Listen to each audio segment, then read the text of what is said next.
Hi guys, magandang hapon po sa inyo. At yun, nakikita nyo naman, may mga hawak-hawak na po silang mga pera dahil nauna na yung tawag dito, allowance nila galing yan kay auntie. Pero hindi pa dyan natatapos dahil sa isang araw, may mga laro kasi kami. Ngayon po kasi ay Biyernes.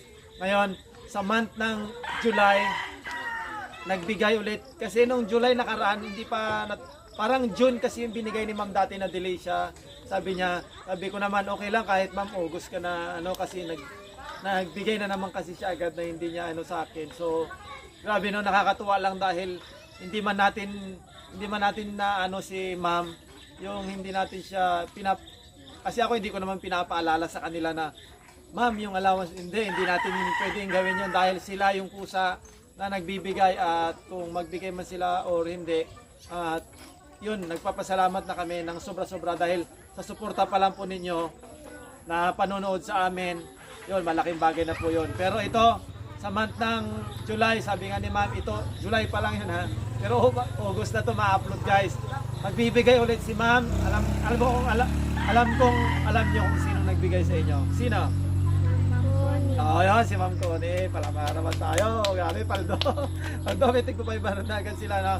Si Ma'am Connie, ang every month na sponsor maliban doon kay auntie na pinaka-sponsor namin na pangkalahatan, meron pa sila matatanggap galing kay Ma'am Connie. 500. Grabe, ang dami na. Solve ang 1 month. Anong masasabi mo, te, sa sa napakalaking blessing? Grabe ha. Baka naman, maglibre naman dyan. Ma'am Connie, maraming salamat po sa binigay niyong 500. May pangbaon na po ako at pang savings. Sana po mag-ingat po kayo palagi, I love you. Okay, bait-bait si Ma'am Connie, no? Ang dami ng allowance galing kay auntie, pero meron pa rin sa kanya. Ikaw naman natin. Ma'am Connie, maraming salamat po sa bigay niyong allowance sa amin every month. May pambaon na po ako at pang savings. Sana po ligtas kayo din at healthy. I love you po. Okay, thank you. Grabe. Ako po ay sobrang natutuwa sa dalawang kids natin. Siyempre sa lahat din. Kasi bumubulusok yung mga sponsor natin. Imagine, doon pa lang sa every month na binibigay natin na sobrang nakakatuwa na. Ito pa kaya din na nadadagdagan pa dahil sa mga, siyempre alam naman natin yung mga nagbibigay sa kanila, kanya-kanyang tayong mga idol kasi. Kunwari ako, gusto ko nga naman si Catherine sa si Amber, siyempre yun ang bibigyan nila kasi kanya-kanyang sponsor sila, no? Kaya ako ay sobrang natutuwa para sa dalawang bata na ito na nakakatanggap ng every month galing kay Ma'am Connie. Alam ko hindi naman namin hindi kami makakapagbayad ng kay Ma'am Connie, pero ito ay alaala at magiging memories nila hanggat paglaki nila na may nagbibigay sa kanila ng allowance.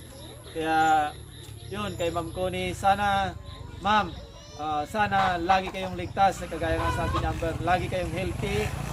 Sana mas marami pa po yung blessing na dumating sa inyo para mas marami pa po kayong matulungan. Although ang may susukli lang po namin sa inyo yung may promise naman ng dalawang bata. Promise nyo na mag-aaral kayo mabuti ha. Yun, at gagabayan natin sila at yun, lagi natin kayong papasayahin para at least mawala yung mga kung ano yung mga ninyo, no.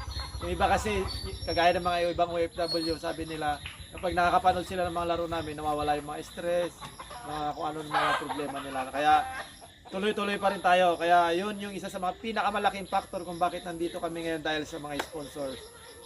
We love you po from the Explore family, Ma'am Connie. Mag-ingat po kayo dyan. Bye-bye.